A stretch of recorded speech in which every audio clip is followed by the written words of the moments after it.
So సావు గారు, so happy. ఈ సంక్రాంతి మీకు సినిమా వసూళ్ల పరంగా మీ ఇద్దరు నిర్మాతలు హ్యాపీ ఫీల్ అవ్వాలి. డిస్ట్రిబ్యూటర్స్, ఎగ్జిబిటర్స్, థియేటర్లో వచ్చిన ఎగ్జిబిటర్స్ అందరూ, ప్రేక్షకులు ఎంత సంతోషపడ్డారో అందరూ హ్యాపీ ఫీల్ అవ్వాలని కోరుకుంటున్నాను. అలాగే ఈ సినిమాకి పనిచేసిన టెక్నికల్ టీం మా సమీర్ రెడ్డి గారికి, ఇందాక ఎవరు అన్నారు నాతో పాటు ఓపెనర్ సచిన్ సెహ్వాగ్ అన్నట్టు అవతల నుంచి బ్యాటింగ్ చేయడానికి ఫాస్ట్గా వితౌట్ క్వాలిటీ మిస్ కాకుండా ఈరోజు ఫోటోగ్రఫీ అందరూ చాలా అద్భుతంగా ఉందంటున్నారు. సమీర్ రెడ్డి గారు, hats off and thank you. With in short time me dream కూడా నెరవేర్చుకున్నారు. అండ్ అలాగే ప్రకాష్ గారు, అద్భుతమైన సెట్లు, మా డైరెక్టర్ ప్రకాష్ గారు అండ్ మ్యూజిక్ డైరెక్టర్ భీమ్స్. ఏంటి భీమ్స్ ఉన్నాడా, వెళ్ళిపోయాడా? సినిమాలు రిలీజ్ అయినాయిగా రెండు, ఇంకేమైనా ఉందా సినిమా? రెస్ట్ కోసం వెళ్ళాడు ఇంకో. ఓకే. సో భీమ్స్ కూడా అద్భుతమైన పాటలు ఇచ్చాడు, అద్భుతమైన బీజిఎం ఇచ్చాడు. చాలా కష్టపడ్డాడు ఈ సంక్రాంతికి. పాపం తను 2 సినిమాలు ఉన్నాయి, 2 సినిమాలకు న్యాయం చేయాలని చెప్పి రేత్రింబౌలు వర్క్ చేశాడు టీం అందరితో. సో భీమ్స్ కూడా నా కంగ్రాచులేషన్స్. మా జర్నీ ఇలాగే కంటిన్యూ అవుతుందని కోరుకుంటున్నాను. అలాగే ఇంకొక ఫైట్ మాస్టర్ పనిచేశాడు, నభా. ఓపెనింగ్ ఫైట్ చేసింది నభా అనే ఫైట్ మాస్టర్, నభాకాంత్. తనకి నా కంగ్రాట్స్. అలాగే క్లైమాక్స్, గోల్ ఫైట్, సినిమాలో అదర్ యాక్షన్ పార్ట్ అంతా నా ప్రియ మిత్రుడు, శిష్యుడు, ఏదో ఫస్ట్ సినిమా నుంచి నాతో ట్రావెల్ అవుతున్నాడు పటాస్ నుంచి, మా వెంకట్ మాస్టర్. సో వెంకట్ మాస్టర్తో ప్రాబ్లం ఏంటంటే, వెంకట్ మాస్టర్ గురించి మాట్లాడకపోతే వెంకట్ మాస్టర్ ఫీల్ అవడు. వెంకట్ మాస్టర్ భార్య వందన ఉంది, వందులు, ముద్దుగా వందులు అని చెప్పి తిరుగుతుంటాడు. నన్ను అన్నయ్య అని ప్రేమగా పిలుస్తుంది. ఇన్స్టాగ్రామ్లో వస్తుంది, ఏ అన్నయ్య ఆయన గురించి మాట్లాడరా. అమ్మ తల్లి వందులు, హ్యాపీయా? సో మీ ఆయన గురించి మాట్లాడాను. All the best Venkat. So ఇంకొక కోరిక ఉంది ఆవిడకి. ఆవిడ చిరంజీవి గారు ఫ్యాను. ఒక్కరోజున సెట్కి పిలిచి ఒక ఫోటో దించలేదని అడిగింది. ఫోటో కూడా కన్ఫర్మ్ త్వరలో. సో వెంకట్ మాస్టర్ గారికి సారీ చెప్తున్నాను. అలాగే ఇక రైటింగ్ టీం ఈరోజు ముగ్గురే మాట్లాడారు. సో మిగతా టీం చాలామంది ఉన్నారు. మా నారాయణ గారు, మా బాబాయ్ అరుణ్ ప్రసాద్ గారు అండ్ తిరుమల్ నాగ్. సో వాళ్ళు కూడా మైకులు తీసుకుంటే అజ్జు కంటే అనర్గళంగా మాట్లాడగలరు, కాకపోతే ఈరోజు రాలేరు. సో అలాగే అజ్జు, నాకు ఎవరి గురించి భయపడిన కానీ ఇతని స్పీచ్ ఎప్పుడు వస్తుందని భయంగా ఉంటుంది నాకు. ఏం మాట్లాడేస్తాడో ఏంటో ఎక్స్టెంపోలని భయంగా ఉంటుంది. థ్యాంక్స్ అజ్జు. ఎందుకంటే ఈ రైటర్స్ అందరినీ నేను పెట్టినంత టార్చర్ ఎవరూ పెట్టరు. నేను ఒక వెర్షన్ అనుకుంటా, ఆ వెర్షన్ వచ్చాక దాదాపు ఎవరన్నా డైలాగ్ వెర్షన్ ఒకటి రాస్తారు. నా సినిమాకి 66 వెర్షన్లు ఉంటాయి. ఈ రోజు రాసింది ఓకే అంటాను, నెక్స్ట్ రోజుకి వచ్చి ఇది కాదు ఇంకోటి అంటాను, ఇది కాదని సినిమా రిలీజ్ అయ్యే వరకు 36 వెర్షన్లు రాపిస్తూనే ఉంటాను. చాలా ఓపిక్గా ఎన్ని వెర్షన్లు అయినా రాసుకుంటూ వచ్చి ఆ ఫైనల్ మళ్ళీ మిక్సింగ్ ఉంటుంది. నా వెర్షన్, వీళ్ళ వెర్షన్ అన్నీ కలిపి ఒక మిక్సీ చేసి చేస్తాం. ఆ వెర్షన్ అబ్బో అదొక పెద్ద, నాతో రైటర్స్గా పనిచేసే వాళ్ళకి తెలుసు అది ఎంత టఫ్ ప్రాసెస్. రైటర్స్ అంటే ఒక వెర్షన్ రాసి 2 నెలలు కూర్చోవడం కాదు స్క్రిప్ట్, బట్ సినిమా రిలీజ్ అయ్యే వరకు ముందు రోజు వరకు ఎడిటింగ్, డబ్బింగ్లో కూడా వచ్చి కూర్చుంటారు నాతో పాటు ఏమైనా ఇంప్రూవైజ్ చేద్దామని చెప్పి. సో అంత డెడికేషన్గా పనిచేస్తారు అజ్జు అండ్ సాయి అండ్ ప్రదీప్ కూడా. అండ్ సాయి గురించి స్పెషల్గా చెప్పాలి. నేనేంటంటే సినిమా తీశాక ఒక 1 వీక్ ముందు కాన్ఫిడెన్స్ అంతా వెళ్ళిపోద్ది నాకు. ఏమవుద్ది సినిమా అని చెప్పి పరీక్ష రాసి ఎగ్జామ్ స్టూడెంట్ లాగా అయిపోతా. ఇది తీసేద్దామా అది తీసేద్దామని మా ఎడిటర్ తమ్మిరాజ్ గారు బుర్ర తింటుంటే నా వెనక ఒకడు కాన్ఫిడెంట్గా తిరుగుతుంటాడు. అగా ఎందుకు తీస్తావు అదే ఇలా అన్నాడు. ఒకడే కమాండ్ చేసేది మా వాడు సాయి. బుద్ధుందని ఏమి అది ఎంత పండిందో తెలుసా ఎపిసోడ్, ఎడ తీస్తావు అది ఇలా అని చెప్పి ఇదిలిస్తాడు. ఒక్కోసారి కోపడతాడు, అరుస్తాడు. ఏంటి సినిమాని చెడగొడతావేంటి నువ్వు, బ్లాక్ బస్టర్ అయ్యే సినిమాని అవతలకెళ్ళు, అసలు వెయిటింగ్ రాకు అని చెప్పి నన్ను ఒక కంట్రోల్ చేసే వ్యక్తున్నాడంటే మా సాయి. లేకపోతే అద్భుతమైన ఎపిసోడ్ నా ఎక్స్టెంపోలు ఇది తీసేద్దాం అది తీసేద్దాం అని మా ఎడిటర్ కరెక్టే కదా నేను చెప్పింది. సో అంత ఎక్కువ ఆలోచిస్తాను, అంత భయం. ఎందుకంటే ఎట్టైనా ఒక సక్సెస్ఫుల్ ఫిల్మ్ వెళ్ళాలి, సినిమాని కాపాడుకోవాలి, అంత ఓవర్ ఎంతూజియాజంతో పనిచేస్తాను. సో ఇలాంటి వాడు ఒకడు ఉండాలి వెనక. Thank you Sai. సినిమా నువ్వు కాపాడుతావు లాస్ట్లో, నేను దాన్ని స్పాయిల్ చేయకుండా. అలాగే మా తమ్మిరాజ్ గారు ఎడిటరు, పాపం ఇతను కూడా ఇంత రైటర్స్ లాగే ఒక 6-7 వెర్షన్లు కూర్చోబెట్టి కట్ చేపిస్తూ ఉంటాను. ఆయన చాలా ఓపికగా సినిమా ఎంతవరకు పనిచేస్తారు. థ్యాంక్ యూ తమ్మిరాజ్ గారు. నా ఫస్ట్ ఫిలిం నుంచి నాకు ఒక ఫ్యామిలీ మెంబర్ లాగా, ఒక బ్రదర్ లాగా నాతో పాటు పర్ఫెక్ట్గా ట్రావెల్ చేస్తాను. అలాగే మిగతా టీం అందరికీ పనిచేస్తూ ప్రతి ఒక్కరిని, మిగతా వాళ్ళని ఏదైనా కవర్ చేస్తుంటే సక్సెస్ ఈవెంట్లో కవర్ చేస్తాను. ఇక్కడ ఇంకొక 2 వ్యక్తుల గురించి స్పెషల్గా మాట్లాడి చిన్న ఫినిషింగ్ పనిచేద్దాం. కలెక్టర్ శ్రీనివాస్ గారు ముందుకు రావాలి. కలెక్టర్ శ్రీనివాస్ గారు ఎక్కడ రండి, ముందుకు రండి సార్. ఇటు రండి సార్. మైక్ ఇవ్వండి శ్రీనివాస్ గారికి, మైక్ ఇవ్వండి. ఇటు రండి. ఈయన ఫ్లోలో ఒక డైలాగ్ వేశారు, నేను కలెక్టర్గా చాలా బిజీగా ఉన్న రోజుల్లో నువ్వు జాబ్ వదిలేసి రా, నువ్వెందుకు జాబ్ చేయాలని చెప్పి ఇండస్ట్రీకి బలవంతంగా లాక్కొచ్చాను. అసలు జరిగిన విషయం ఏంటి ఇప్పుడు చెప్పండి. చెప్పండి జరిగిన విషయం, అసలు విషయం చెప్పండి. నేను వైజాగ్ జాయింట్ కలెక్టర్గా ఉండగా ఆయన F2 కథ రాసుకుంటూ పార్క్ హోటల్లో ఉన్నారు. జిమ్ చేస్తుంటే మా జిమ్ ట్రైనర్ చెప్పారు, ఆయన తెలుసా అంటే అనిల్ రావిపూడి గారు అని చెప్పాడు ఆయన. నేను కూడా సార్ చూసుకుని ఆ రోజు ఇంటికి వెళ్ళి రాత్రి రాజాసాబ్ సినిమా చూసి పొద్దున్నే అప్పుడు రాజాసాబ్ సినిమా చూశాను, ఆయన తీసింది. Sorry Raja the great cinema చూసేసి అనిల్ గారి దగ్గర పొద్దున్నే వెళ్ళి వైజాగ్ జాయింట్ కలెక్టర్ గారు మిమ్మల్ని కలుస్తారంటే లోపలికి వెళ్ళాను. ఓ షాలు ఒకటి కప్పాను. అప్పట్లో చంద్రబాబు నాయుడు గారికి ప్రోటోకాల్ ఆఫీసర్గా ఉండేవాడిని. మా దగ్గర పెద్ద పెద్ద కాస్ట్లీ బుద్ధుడి బొమ్మలు అవి ఉండేవి.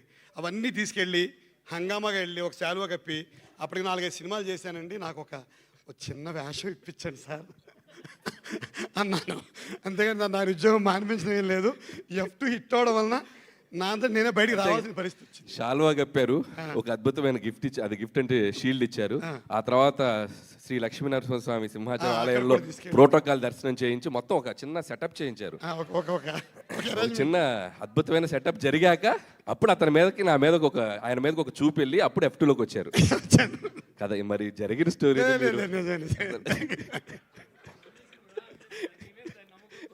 వచ్చాను అంటే 7 సినిమాలు ఇచ్చారు కాబట్టి ఆ కృతజ్ఞత. జోక్స్ పార్ట్, ఒక చిన్న మీకు కంటెంట్ దొరికింది దీనివల్ల. సో థ్యాంక్ యూ శ్రీనివాస్ గారు. మీరు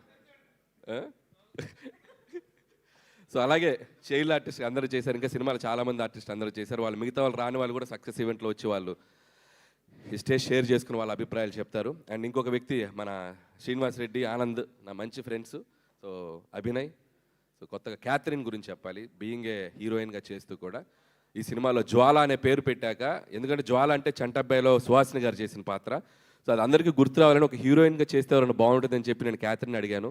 పాపం క్యాథరిన్ ఏమాత్రం ఆలోచించకుండా చిరంజీవి గారి పక్కన మంచికి త్రూ అవుట్ ఒక టీంలో రోల్ కదండి, నేను చేస్తానని చెప్పి ఆ అమ్మాయి అక్కడక్కడ కొద్దిగా డైలాగులు ఉన్నా లేకపోయినా సినిమా అంతా చాలా అద్భుతంగా చేసింది. అలాగే వెంకటేష్ గారితో చివరిలో అమ్మాయిని కలిపాం కాబట్టి ఒక హీరోయిన్ ఉంటే బాగుంటుంది అని చెప్పి నేను చెప్పినందుకు Catherine thank you so much ఈ పాత్రను యాక్సెప్ట్ చేసినందుకు. అలాగే నయనతార గారికి మరొకసారి నా కృతజ్ఞత తెలియజేసుకున్నాను. ఆవిడ చేసిన సపోర్ట్. ఈరోజు నయనతార గారు చిరంజీవి గారి పక్కన ఎంత అద్భుతంగా పేరు కుదిరిందని చెప్తున్న దానికి కూడా చాలా థ్యాంక్స్. అలాగే మరొకసారి ముగించే ముందు చిరంజీవి గారితో మొదలెట్టాను. సో ముగించే ముందు ఆబ్వియస్గా మా వెంకటేష్ గారితో ఫినిష్ చేయాల్సిందే. సో విక్టరీ వెంకటేష్ గారు, ఈ సక్సెస్లో మాతో పాటు మా వెనక చిరంజీవి గారికి మాకు ఒక దాన్ని ఏమంటారు, ఒక బెస్ట్ బడీ లాగా, బెస్ట్ ఫ్రెండ్ లాగా మాతో ట్రావెల్ అయ్యారు. ఒక స్పెషల్ క్యామియో చేశారు. ఎంత అద్భుతంగా థియేటర్లో ప్రేక్షకులు దీన్ని రిసీవ్ చేసుకుంటున్నారంటే మామూలుగా రిసీవ్ చేసుకోవట్లేదు. ఒకళ్ళ మీద ఒకరికి ఈగో లేకుండా, జెలసీ లేకుండా, ఎటువంటి ఇది లేకుండా ఇద్దరు స్టార్స్ ఒకళ్ళ పాటుకు ఒకరు డ్యాన్స్ చేయటం, అల్లరి చేయటం నేను కళ్ళతో చూశాను. థియేటర్లో ప్రేక్షకులు, లేడీస్ ముఖ్యంగా ఎంత చప్పట్లు కొట్టి ఎంజాయ్ చేస్తున్నారంటే హ్యాట్స్ ఆఫ్ టు వెంకటేష్ గారు. ఈ పాత్రను ఒప్పుకొని మాతో పాటు చిరంజీవి గారితో పాటు దీన్ని చేసినందుకు. అండ్ నాకు తెలుసు ఆయనకి ఎంత అట్మోస్ట్ లవ్ అండ్ రెస్పెక్ట్ లేకపోతే ఇది చేయరు. చిరంజీవి గారి మీద ఉన్న అట్మోస్ట్ రెస్పెక్ట్, నా మీద ఉన్న utmost love. Thank you sir, you are also big key part in our success. మేము ఎప్పటికీ మర్చిపోయాం. వెంకటేష్ గారు thank you so much. And అలాగే హర్ష గారిది ఇందాక ఒక విషయం చెప్పారు. అతని కాలు మీరు ఇప్పుడు చాలామంది ఇందాక జీవి గారు అన్నారు, ఇప్పుడు ఒక థ్రిల్లర్ లాగా ఉంటుంది మీరు వెళ్ళి సినిమా చూస్తే. అసలు నడవలేని హర్ష గారు సినిమా అంతా యాక్ట్ చేశారనేది ఒక థ్రిల్లింగ్ పాయింట్. సో దానికి నేను చాలా హోంవర్క్ చేయాల్సి వచ్చింది. ఎందుకంటే నాకు ఆర్టిస్ట్ని మధ్యలో పాపం తన చిరంజీవి గారితో యాక్ట్ చేయలేదు ఒక డ్రీమ్, దాన్ని నేను మధ్యలో ఆపదలుచుకోలేదు. ఏదో ఒకటి చేద్దాం, ఎలా మేనేజ్ చేద్దాం. అప్పుడు నాకు గుర్తొచ్చిన వ్యక్తి ఇంకొక వ్యక్తి, లెజెండరీ డైరెక్టర్ రాఘవేంద్రరావు గారు. సో రాఘవేంద్ర గారు అయితే ఇప్పుడు ఈ సినిమాని ఎలా తీస్తాడు, రాఘవేంద్ర గారు అయితే ఇప్పుడు ఎలా మేనేజ్ చేస్తారని చెప్పి నన్ను నేను అలా ఒక ఊహించుకొని ఏం చేసామంటే, యాక్చువల్గా ఇంటర్వెల్ బ్లాక్లో వీళ్ళతో పాటు నడుచుకుంటూ రావాలి హర్ష గారు.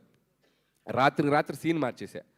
సో ఒక ట్రాలీ తెప్పించి, డ్రమ్స్ తెప్పించి, సో అప్పటికప్పుడు సాంగ్ చిరంజీవి గారు అడగగానే ఒక హైలాగా అతను వచ్చి నుంచుంటే మీరు అబ్జర్వ్ చేస్తే ఎక్కడ హర్ష గారు వాకింగ్ ఉండదు, ఫ్రేమ్ ఎంట్రీలు ఉంటాయి. సో ఇలా అలా వచ్చి అలా నుంచుంటాడు. సో ఆయనకి దానికి ఒక స్కూటర్ తెచ్చుకున్నాడు, 3 బండి స్కూటరు, చైరు.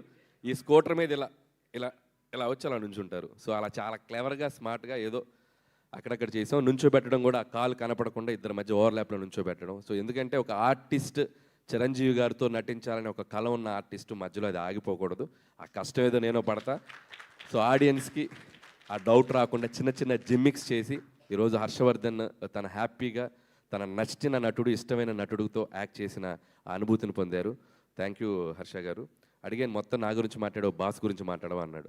ఏం మాట్లాడుతున్నావు, బాస్ గురించి నీ ముందు ఎందుకు మాట్లాడుతాను, బాస్ ముందు మాట్లాడతా అన్నాడు. ఓకే అలాగే మాట్లాడు. సో వన్స్ అగైన్ మీడియా మిత్రులందరికీ చాలా థ్యాంక్స్. ప్రతి సినిమాకు ఒక జర్నీ. ఆ జర్నీలో నేను ఒక్కొక్కసారి ప్రెషర్లో ఉన్నా, ఒక్కొక్కసారి స్ట్రెస్లో ఉన్నా, ఒక్కొక్కసారి కన్ఫ్యూజన్లో ఉన్నా. ఈ ప్రమోషన్స్ వీటిల్లో వాళ్ళందరూ కనిపించిన ప్రతి మీడియా స్నేహితులు అందరూ భుజం మీద షోల్డర్ వేసి నువ్వు కొడతావు అని చెప్పి నాకంటే ఎక్కువ కాన్ఫిడెన్స్ వాళ్ళు ఇచ్చారు. నేను ఎప్పుడు ఎదురొచ్చినా నన్ను నవ్వుతూ పలకరిస్తారు. వాళ్ళ పాజిటివ్ ఎనర్జీని ఎప్పటికీ మర్చిపోలేను. ఈరోజు సక్సెస్ కొట్టి ఇక్కడికి వస్తే ప్రతి మీడియా మిత్రుడు ఒక చెయ్యి ఇచ్చి ఇలా చెయ్యి గట్టిగా ఊపేస్తున్నారు నాది. ఆ గట్టిగా ఊపే దాంట్లో వాళ్ళకి నా మీద ఉన్న ఎఫెక్షను, ఈ సినిమా తాలూకు ఒక పాజిటివ్ ఎనర్జీ, వాళ్ళకి నా మీద ఉన్న ఒక పాజిటివిటీ ఎలా తెలుస్తుంది నాకు అర్థమైంది. పేరు నా మీడియా మిత్రులందరికీ నా థ్యాంక్ యూ సో మచ్. నేను మీ ఒక్కొక్క పేరు నేను మెన్షన్ చేస్తానంటే లక్ష్మి గారు కోపం వస్తుంది నా పేరు మెన్షన్ చేయలేదని.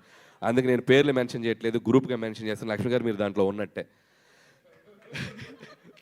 చేస్తూ. అలాగే సోషల్ మీడియాలో, యూట్యూబ్లో గత 15 రోజులుగా జరిగిన విధ్వంసం మామూలు విధ్వంసం కాదు.